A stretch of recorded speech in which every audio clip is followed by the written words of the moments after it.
Bom dia, meu nome é Marco César. Gostaria de agradecer imensamente o Hospital IPO pela oportunidade de estarmos todos nós aqui. Já vou apresentar os nossos convidados de hoje. E o IPO Conecta, que é o nosso método de divulgação de todo o conhecimento que a gente tem da nossa clínica diária, para os nossos pacientes e para os outros médicos dos outros serviços.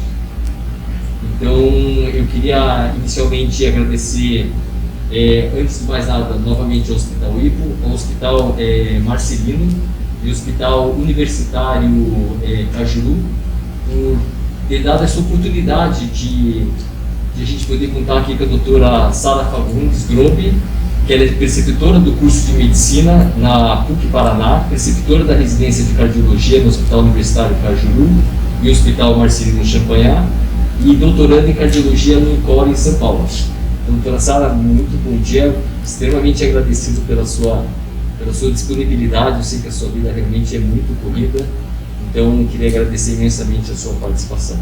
Bom dia, doutor Marco, bom dia, doutor Roberto. Eu agradeço em nome da equipe da Cardiologia do Hospital Marcelino Champagnat, do Hospital Cajuru, pelo convite de vocês. A gente fica muito honrado. E o Dr. Roberto, ele é o coordenador de todo o pronto atendimento de serviço de emergência do Hospital IPO de Curitiba. Ele que coordena e gerencia todos os pacientes de potencial risco que vem em encontro com a nossa aula de hoje.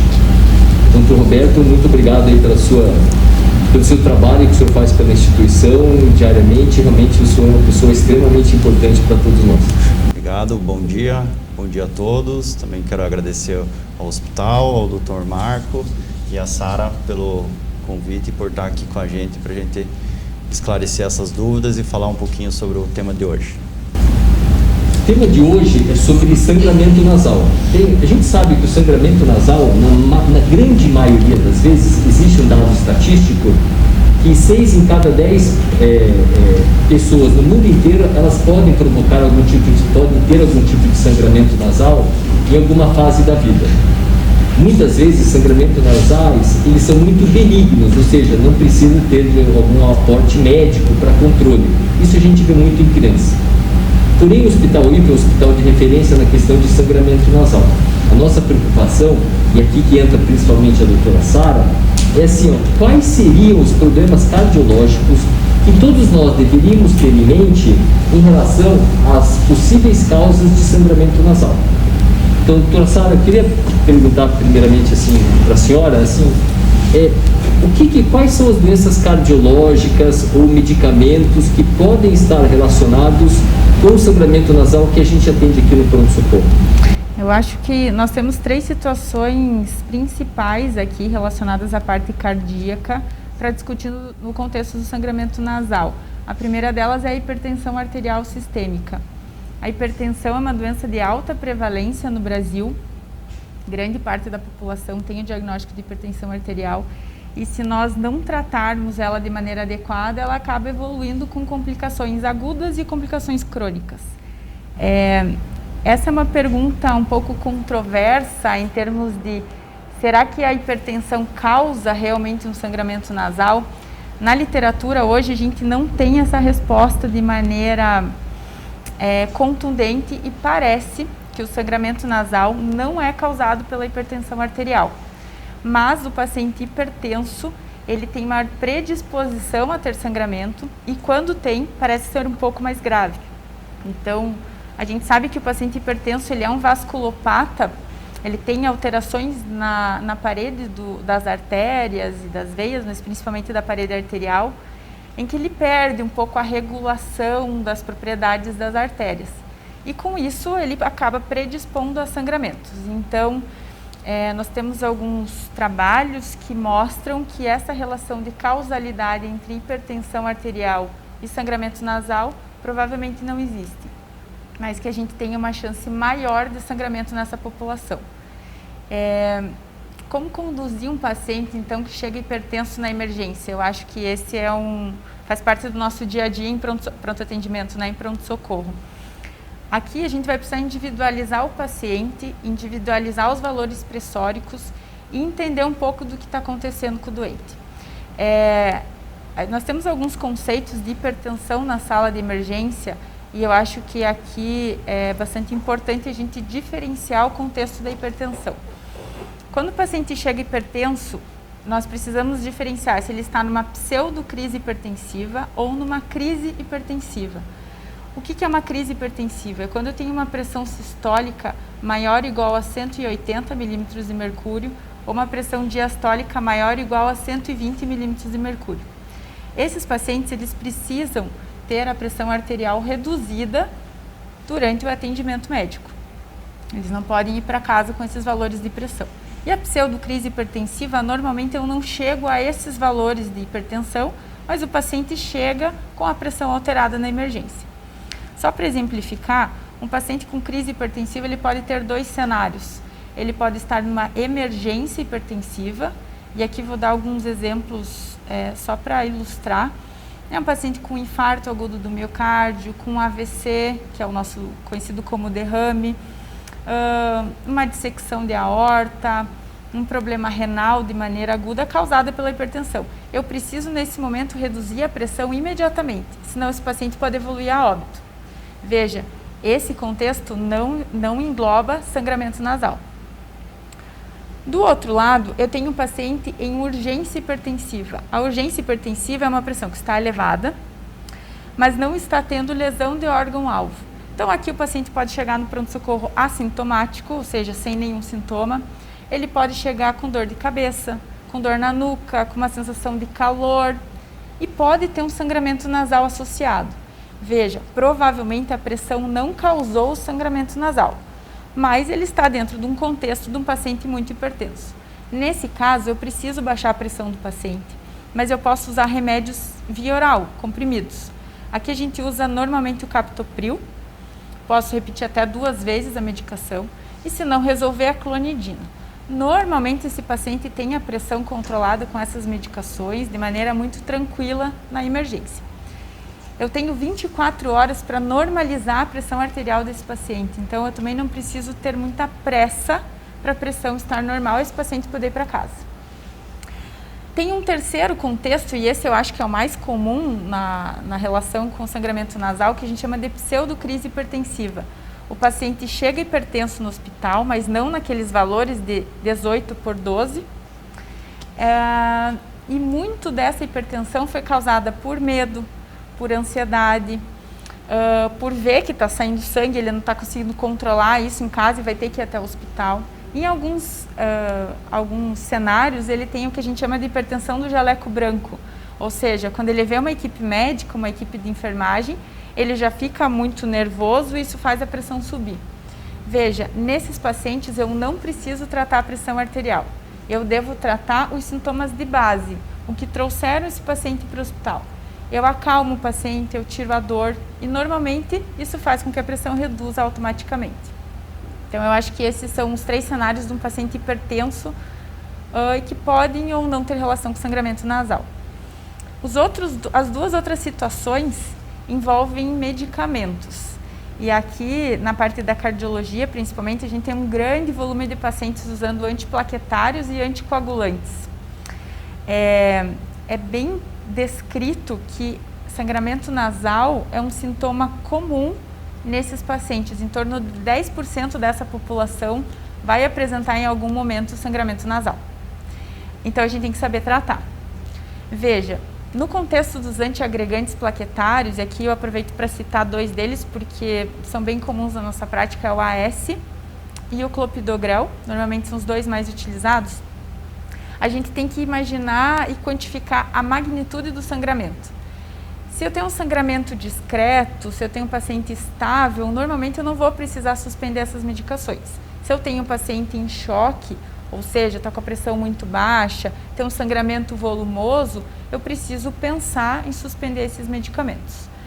Como que a gente poderia, então, estruturar uma conduta nesses casos? Veja, até uns 3 anos atrás, a gente usava o AS em prevenção primária, ou seja, a gente dava o AS para prevenir que ele tivesse um infarto. O paciente nunca tinha tido nada no coração, mas a gente fazia prevenção dessa maneira. Hoje a gente sabe que isso não é mais indicado. Então, se eu chegar no pronto-socorro, um paciente com sangramento nasal em uso de AS, mas que nunca teve um problema cardíaco, eu posso tranquilamente retirar essa medicação. Então, está sangrando o nariz e em prevenção primária, hoje a gente não usa mais. Então, suspende a medicação. Isso vai ajudar no controle do sangramento. Agora, se nós tivermos um paciente que chega com sangramento nasal e já teve um infarto, está usando essa medicação para proteger o coração de um segundo evento, um segundo infarto, de uma segunda angina, a gente precisa manter o remédio. E aqui tem duas opções. Se o paciente estiver usando AS e clopidogrel, nós costumamos tirar um deles e mantém um antiagregante. Se o paciente só estiver usando o AS, a gente mantém ele, a menos que o paciente tenha um sangramento tão intenso que está colocando em risco a vida do doente, tá? Então, acho que o manejo dos antiagregantes a gente costuma dividir dessa maneira. Então, eles são, sim, um risco para o paciente. O uso dessa medicação é, sim, um risco para o paciente ter sangramento. No outro lado, a gente tem os anticoagulantes. Os anticoagulantes a gente pode dividir em dois tipos de medicamentos. A varfarina, que é um remédio bastante utilizado ainda na nossa prática, um remédio antigo, mas muito usado. E os novos anticoagulantes, que agora, de uns anos para cá, têm sido muito mais difundidos na nossa população. O uso está muito mais difundido. Nesse contexto, a gente sempre suspende o anticoagulante se o paciente vir com sangramento, tá? E a gente precisa ponderar algumas coisas, sempre a quantidade do sangramento e a indicação do uso, mas na emergência a gente acaba sempre suspendendo. Os anticoagulantes duram, em média, eles têm uma meia-vida de 12 horas, mais ou menos, na nossa circulação. Então, se a gente conseguir fazer a hemostasia adequada, ou seja, o controle do sangramento, é um período seguro a partir dessas 12 horas de uso. Tá? Então, eu acho que é mais ou menos isso. Antiagregantes, a gente individualiza o cenário, em prevenção primária ou secundária. Os anticoagulantes, a gente suspende por hora, na emergência. E assim, doutora, quando a gente recebe assim, um paciente, então, se ele tiver uma crise de hipertensão, como a gente comentou, aquela 18/12, que a gente fala que tem pressão alta, a pressão mais alta, que é sistólica, que o paciente diz, pressão 12/12, minha pressão sempre é normal, eu tomo remédio. E quando ele faz o uso da medicação dele, a gente pode repetir o uso da medicação dele mesmo para tentar melhorar a pressão, pressão arterial dele, ou a gente faria mesmo isso como a senhora falou, assim, porque às vezes o paciente fala assim, mas às vezes eles mesmos, eu tomei mais um remédio, eu tomo mais alguma coisa assim. Existe risco dessas associações de drogas? Tem algum cuidado que a gente tem que ter? Se ele já tomou o remédio, às vezes já repetiu o remédio em casa, daí a gente chega e ainda vai fazer um captopril, por exemplo, como a senhora falou. Qual que é a preocupação que a gente tem que ter na questão de associação de drogas se o paciente, no momento do atendimento, ele ainda se apresenta hipertenso? Então, a primeira coisa é definir o nível da hipertensão, né? Se tiverem aqueles valores acima de 18/12 ou 180 por 120, provavelmente vai ser necessário fazer alguma coisa dentro do hospital. Uma coisa importante é a gente perguntar para o paciente há quanto tempo ele tomou o remédio em casa. Então, às vezes, ele já usa um antihipertensivo, tomou mais um remédio 10 minutos antes da consulta. Veja, ainda não deu tempo dessa medicação agir. Então, você pode esperar mais um pouco, normalmente 40 minutos, 1 hora, para ver se essa pressão começou a reduzir. Se não reduziu e passou de 1 hora, o paciente só está com a pressão subindo, a gente pode fazer o captopril no hospital. E como a dose do remédio ela é uma dose baixa, uma dose segura, e você não vai usar todos os dias no paciente, não tem problema a gente repetir a dose do captopril aqui no hospital, mesmo se esse paciente já usa uma classe farmacológica semelhante ao captopril. Não tem problema. Tá bom. Doutor Roberto, então olha só, o paciente então chegou com a pressão, como a doutora Sara explicou, brilhantemente.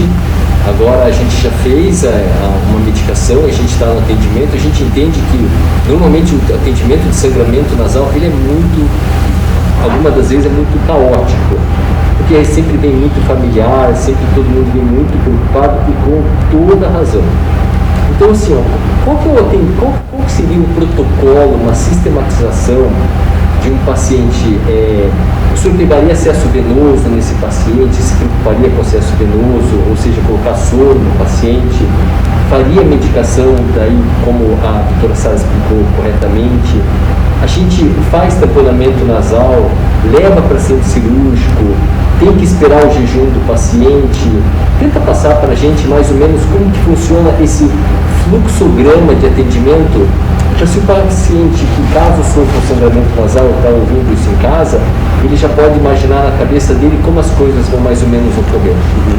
Realmente o momento do sangramento ali, nasal, ele torna-se como você mesmo citou, um momento caótico, assim, porque o paciente algumas vezes tem um alto volume de sangramento nasal, a família está desesperada, o paciente acaba tendo um pico hipertensivo, até essa pseudocrise hipertensiva, como você citou, pelo nervosismo. Então, o atendimento tem que ser dinâmico, né?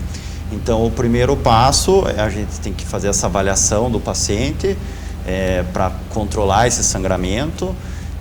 Existem sangramentos de pequenas quantidades e sangramentos de grandes quantidades. Então, é muito importante essa separação, a graduação do sangramento, né? Isso que a gente consegue fazer ali no momento do atendimento, a gente já tem uma ideia do quanto sangrou. A avaliação hemodinâmica do paciente é muito importante também. Então, avaliar o nível pressórico, como que está a frequência cardíaca, o estado geral do paciente, como qualquer atendimento de emergência, né?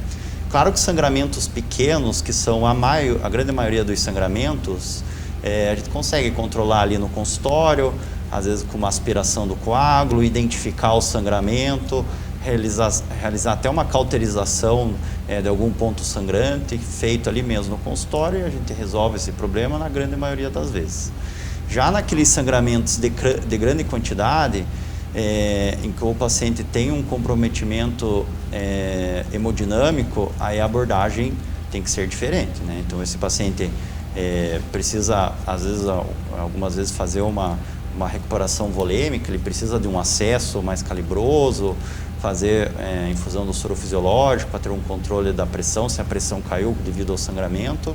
E em algumas vezes, né, que são a minoria das vezes, ele precisa da abordagem cirúrgica, né? Então, se o sangramento não é controlado, ele precisa ser controlado também no centro cirúrgico. No primeiro atendimento, a gente faz o controle do sangramento, muitas vezes com tamponamento nasal, né? Então, é realizado o atendimento do paciente, preciso fazer, às vezes, uma aspiração ali da fossa nasal, do nariz, para tentar, muitas vezes, identificar o sangramento, e algumas vezes realizar o tampão, né? Que é o tampão que controla o sangramento. Então, controlando o sangramento, é importante também acalmar o paciente, acalmar o familiar, o acompanhante, para a gente tomar a decisão se o paciente precisa ir para o centro cirúrgico, se o sangramento foi controlado, para a gente fazer o melhor tratamento para ele. E essa cirurgia, como que normalmente ela funciona, essa cirurgia de sangramento nasal? O que faz essa cirurgia e qual que é o objetivo assim, da cirurgia em si? A cirurgia, o principal objetivo dela é controlar o sangramento, né? Então, lembrar que a fossa nasal, o nariz, ele é muito vascularizado, né? Então, a irrigação sanguínea ali é muito prevalente. Existem algumas doenças nasais que podem causar um aumento do sangramento, um processo inflamatório, às vezes uma atrofia da mucosa do nariz, tudo isso pode levar ao sangramento. Então, no momento da cirurgia, o mais importante é a gente tentar identificar o foco do sangramento, né? Então, o nariz podem ter alguns focos específicos do sangramento que a gente consegue identificar, realizar a cauterização desses focos, ou em alguns momentos realizar até a cauterização de algumas artérias, né? Que pode fazer ali para diminuir o fluxo nasal e aí ter um controle desse sangramento para o paciente poder sair com esse sangramento controlado e sem o tampão nasal. Assim, doutora Sara, e para a gente, assim, antes da gente entrar nas perguntas já que foram enviadas pelas pessoas que estão acompanhando a gente, deixa eu perguntar assim para a senhora. Então, o paciente chegou, A gente fez o atendimento, fez o acesso venoso no paciente, fez o cálculo que a senhora ensinou a gente. O paciente ele tá com a pressão arterial normal, assim, dentro de uma normalidade. O Dr. Roberto fez um atendimento primário no serviço de emergência com um tamponamento nasal para sangramentos de grande volume. Manteve esse paciente em jejum para poder levar até o centro cirúrgico. Levou o paciente no centro cirúrgico e daí foi feita a cirurgia e ele tem essas medicações que às vezes ele vem tomando. O que a gente falaria assim, agora você já resolveu, tá bom? Uhum. E o paciente vira pra gente e fala assim, pode sangrar de novo? Que a gente sempre escuta essa pergunta, né? Considerando que os níveis pressóricos, como a senhora falou, que existe uma questão não tão clara sobre provocar sangramento ou não, apesar de a gente ter essa alteração na artéria mesmo, que isso pode favorecer um sangramento mais volumoso, de mais difícil controle, de maneira natural, assim. A gente encaminha esse paciente para o cardiologista de volta.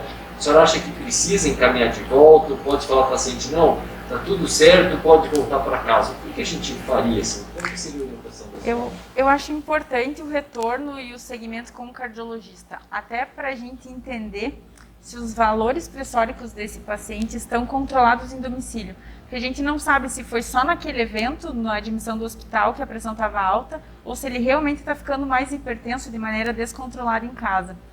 Se o senhor me permite citar um trabalho, foi conduzido até aqui em Curitiba pelo Dr. José Faria, Dr. José Quinofos, nossos colegas, e eles avaliaram os pacientes admitidos no hospital por sangramento nasal. E eles dividiram esses pacientes em 3 grupos de acordo com a gravidade da hipertensão na admissão do hospital. E eles viram que não houve diferença entre as pressões e o sangramento em si. Então, a gravidade da hipertensão não esteve relacionada ao sangramento. E eles seguiram esses pacientes depois no ambulatório. E eles viram que os valores do paciente na consulta e no segmento ambulatorial era muito semelhante à pressão do dia da admissão com sangramento nasal. Então, assim, é importante fazer o segmento com o cardiologista na sequência, que muito provavelmente esse paciente está com a pressão descontrolada em casa. E com relação ao uso dos outros medicamentos, depois de 24 horas do médico ter feito o controle e a hemostasia adequada, retornar o uso das medicações de uso contínuo, isso incluindo anticoagulantes. Então, depois de ter controlado o sangramento, ter achado o foco e o paciente estar estável, 24 horas depois eu posso reintroduzir as medicações dele. Perfeito. A gente tem uma pergunta que fala assim, o que se faz quando tem um sangramento nasal? Eu imagino que seja, por exemplo, em casa. Então, assim, tem alguns estudos, Dr. Roberto, o senhor me corrija se eu estiver errado, que fala que a gente pode, às vezes, usar algum medicamento no nariz para sangramento de menor volume. O senhor acha que isso realmente é válido? Se a gente levar em conta que a maioria dos sangramentos são sangramentos autocontroláveis, são sangramentos pequenos, a gente pode tomar medidas, claro, esses sangramentos são por alguns minutos, ou ele acaba se controlando, mas existem algumas medicações, né, que a gente pode até prescrever. É sempre importante a hidratação do nariz, né? Então a gente pode usar um soro fisiológico para realizar essa hidratação, e existem algumas medicações vasoconstritoras, que a gente chama, que elas ajudam sim no controlamento para melhorar esses sangramentos. E o senhor poderia falar, por exemplo, eu estou em casa ouvindo isso, às vezes eu tenho um sangramento pequeno de repetição em casa. Eu posso usar alguma gotinha assim para na hora do sangramento para ajudar, assim? Qual que seria a droga assim, o fármaco em si que poderia usar? Pode sim, tem uma medicação que a gente usa, que é a oximetazolina, por exemplo, pode pingar algumas gotas no nariz, né, para fazer a compressão do nariz, para fazer esse controle. E o que eu sempre oriento os pacientes é quando ter o sangramento, o paciente não virar a cabeça para trás. Porque quando você vira a cabeça para trás, o sangramento fica caindo lá na garganta, acaba engolindo, você pode irritar o estômago, causar um pouquinho de náusea, e não é essa posição que vai controlar. O mais importante é virar a cabeça para frente, fazer a compressão nasal, que até para ele ter esse controle. Assim, eu sou um paciente cardíaco em casa. Qual doenças cardiológicas, normalmente elas podem estar relacionadas com o sangramento nasal? Assim, a gente já viu que hipertensão é uma coisa que realmente deixa a gente um pouco em dúvida. Mas doenças assim, quando o paciente tem colesterol mais aumentado, assim, o paciente que já sofreu um infarto, o paciente que tem história de, por exemplo, um acidente vascular cerebral, existe algum critério, no meu caso, assim, de ficar mais preocupado caso eu tenha essas doenças com sangramento nasal? Como fator causal, como doenças predisponentes para o sangramento, não, a gente não tem essa relação. Mas se o paciente tem essas doenças, ele normalmente usa antiagregante ou anticoagulante, que aí sim podem predispor ao sangramento e auxiliar a manter o sangramento por mais tempo, né, por eles agirem na parte da coagulação. E se houver um sangramento muito importante nessa população, eles podem sim ter algumas complicações. E aí, por exemplo, o paciente pode até ter dor no peito, pode ter episódios de angina se o sangramento for muito importante, e em alguns raros casos pode ter um tipo de infarto também associado a uma hemorragia maciça. Roberto, hoje em dia a gente tem uma forma de tratamento nasal que a otorrino evoluiu muito com isso, que é a lavagem nasal.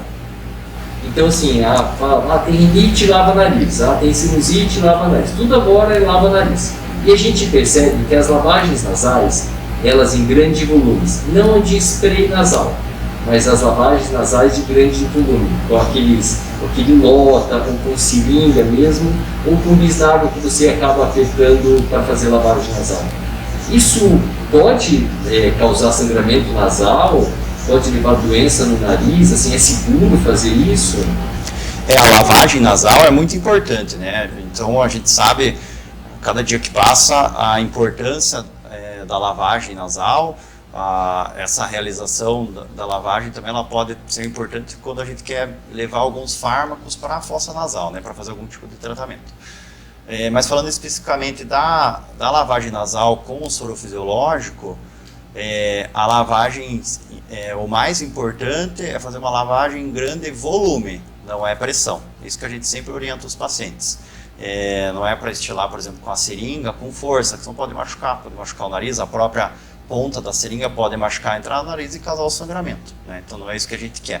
Então o importante é ter uma quantidade de volume grande, por exemplo, usar uma seringa de 20 ml, que a gente consegue instituir essa lavagem de grande volume, ou esses dispositivos de lavagem, né? O lota, ou as bisnagas que fazem a lavagem com volume maior, e a gente consegue realizar esse procedimento. A gente recebeu uma outra pergunta, assim, perguntando assim, quais são os tipos de sangramento nasal. Eu acho que, basicamente, como a doutora Sara e o senhor Roberto falaram muito bem, a questão do volume mesmo do sangramento realmente é que leva a maior preocupação, né?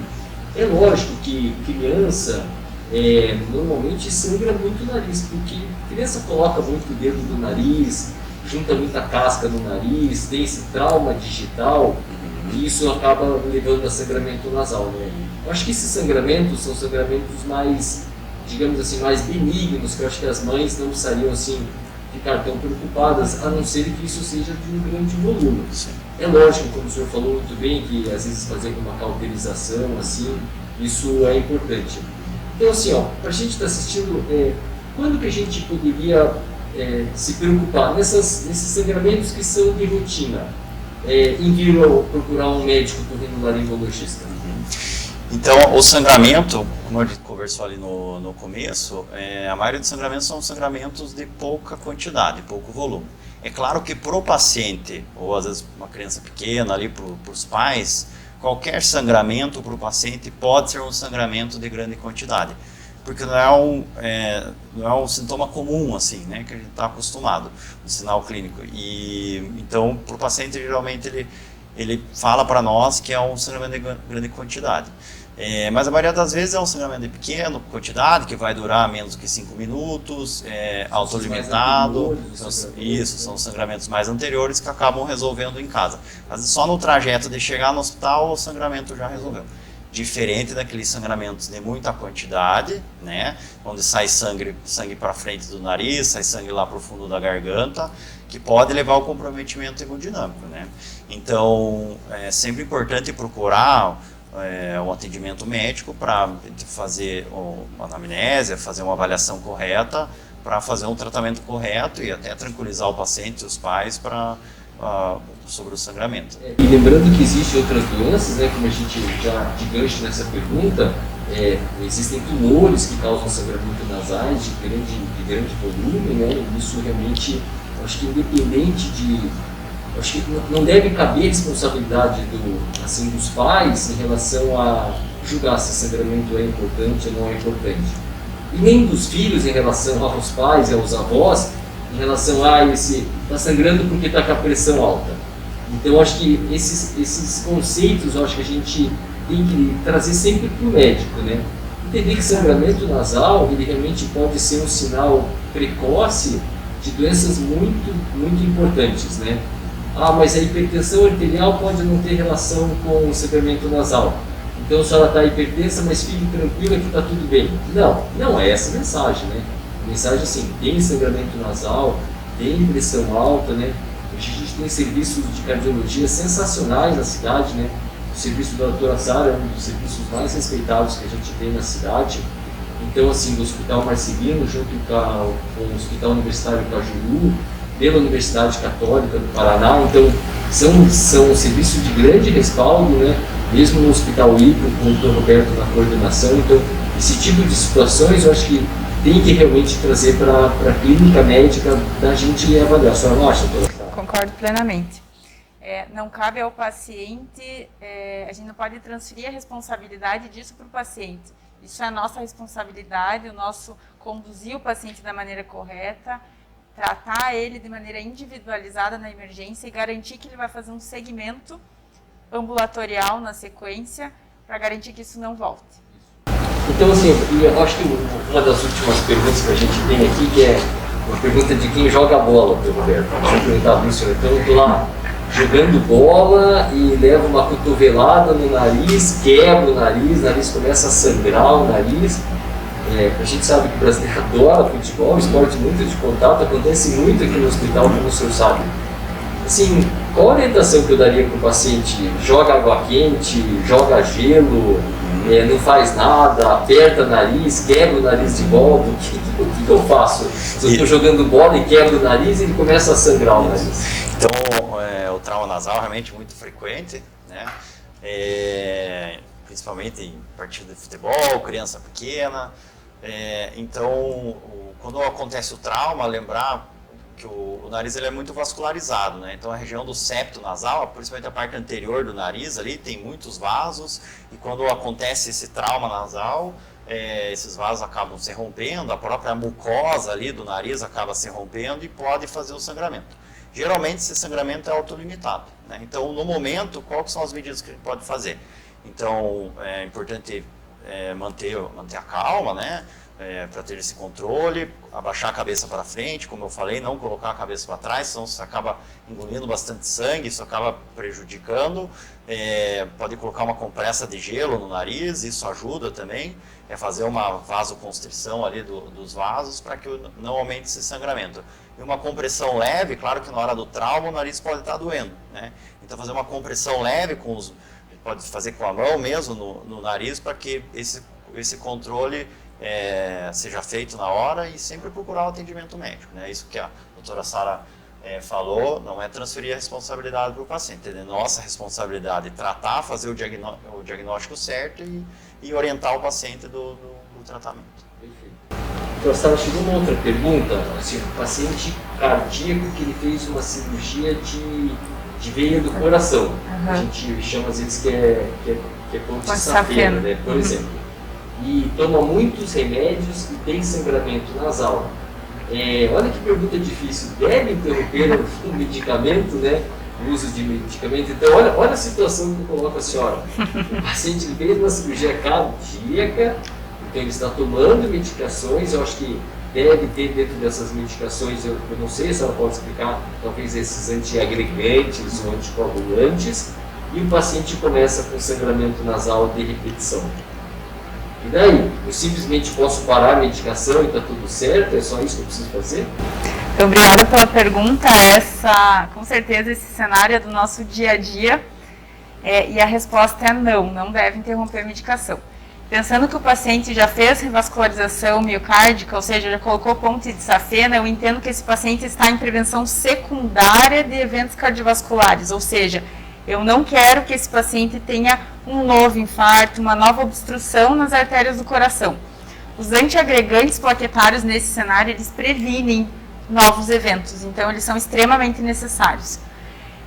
E aqui vem uma segunda colocação, depende da magnitude do sangramento. Então, mais uma vez, se esse paciente chega no hospital com sangramento maciço, importante, com a pressão baixa, com os batimentos cardíacos muito elevados, apresentando sinal de choque, ok, eu posso suspender essa medicação de maneira transitória, porque o paciente está sob risco de vida.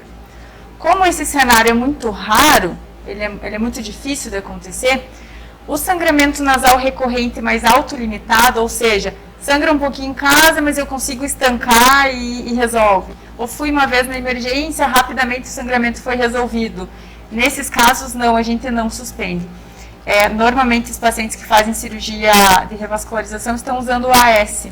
Então, a gente orienta que não suspenda, que consulte um otorrino, que avalie se tem alguma coisa local que pode ser cauterizada, ou enfim, que necessite de uma intervenção, e que eu consiga resolver o sangramento. Mas, de maneira geral, a resposta é não suspenda sem o teu médico te avaliar primeiro. Ótimo. Bem, eu acho que a gente já passou um pouco do tempo, aí eu agradeço demais novamente a participação de todos.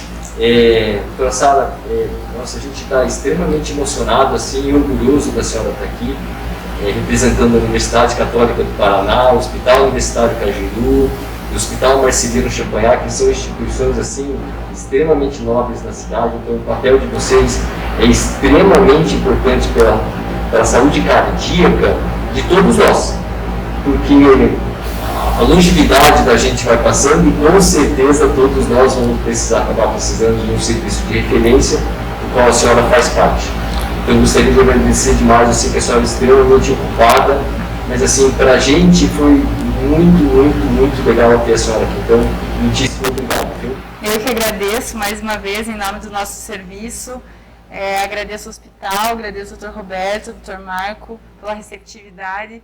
Foi excelente. Estou aberta às novas discussões. Obrigada. Com certeza a gente vai falar muito com a senhora. Dr. Roberto, novamente parabéns pela sua dedicação com o Hospital IPO. Realmente o senhor está tocando também, um dos coordenadores da residência de otorrinolaringologia do Hospital Universitário Cajuru, um trabalho brilhante, e o senhor realmente é um médico de ouro aqui para a instituição. Então, muitíssimo obrigado pela participação do senhor, por ter fornecido esse tempo para poder estar aqui com todos nós. Eu que agradeço, né? Então, obrigado, Dr. Marco. Um agradecimento especial à doutora Sara aí pela presença. Pela aula, né? Pela aula, né? Foi uma aula. A gente aprendeu muito também com essa discussão. Agradecer ao Hospital IPO, a toda a equipe que trabalha para acontecer essas lives. E agradecer principalmente aos nossos pacientes, né? Aos todos os espectadores dessa live que se dedicaram um pouquinho aqui para assistir, para a gente poder esclarecer essas dúvidas e explicar um pouquinho mais sobre o sangramento. Muito obrigado.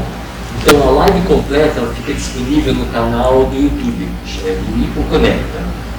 Se ficou alguma dúvida, por favor, vocês podem passar nos posts, a gente vai respondendo assim conforme os posts forem aparecendo, tá bom?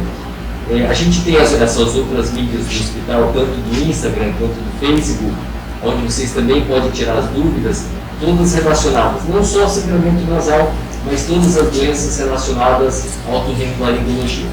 Então, eu gostaria demais de agradecer a todo o serviço de comunicação do Hospital IPO, que deu essa possibilidade de todos nós estarmos aqui.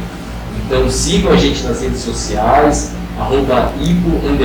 @IPO_hospital, é extremamente importante para todos nós, porque esse método de comunicação, através da comunicação virtual via web, é importante que a gente possa ir tirando dúvida de vocês. Então, muitíssimo obrigado pela participação de todos vocês. Novamente agradecendo as instituições que forneceram 2 médicos fantásticos, que poderam esclarecer muita dúvida e a gente aprendeu demais.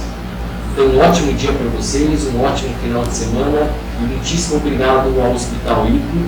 E a próxima live é imperdível, sexta-feira, dia 12 de fevereiro, sobre rinoplastia. 10 coisas que você precisa saber antes de fazer uma rinoplastia. Uma live super legal com a doutora Daniela Branca e o doutor Enio, que eles vão fazer uma live explicando tudo que você quer saber sobre rinoplastia. Então, isso é uma publicidade do Hospital IPO. O atendimento presencial do Hospital IPO está totalmente seguro, no sistema de triagem e recepção dos pacientes. Então, caso você tenha dúvida, você pode tirar tanto através da consulta que a gente pode fazer via web, quanto da consulta presencial.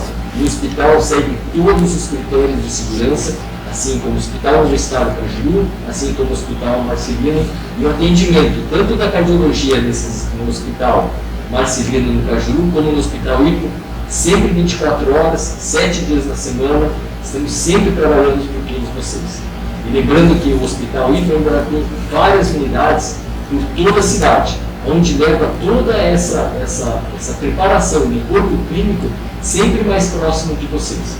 E nas teleconsultas, use o IPO Conecta, que é onde a gente pode esclarecer todas as dúvidas que vocês podem ter. E uma coisa que é fantástica do Hospital IPO vem desenvolvendo é um novo serviço de oftalmologia, realmente incrível, com profissionais fantásticos. O IPO não é mais só otorrinolaringologia, o IPO também é oftalmologia. E nós temos um novo pronto atendimento, que é lá na Unidade Barroso, que é fantástica a Unidade Barroso, onde vocês também podem contar com todo o serviço dos médicos do Hospital IPO. Então, muitíssimo obrigado, um ótimo dia para todos.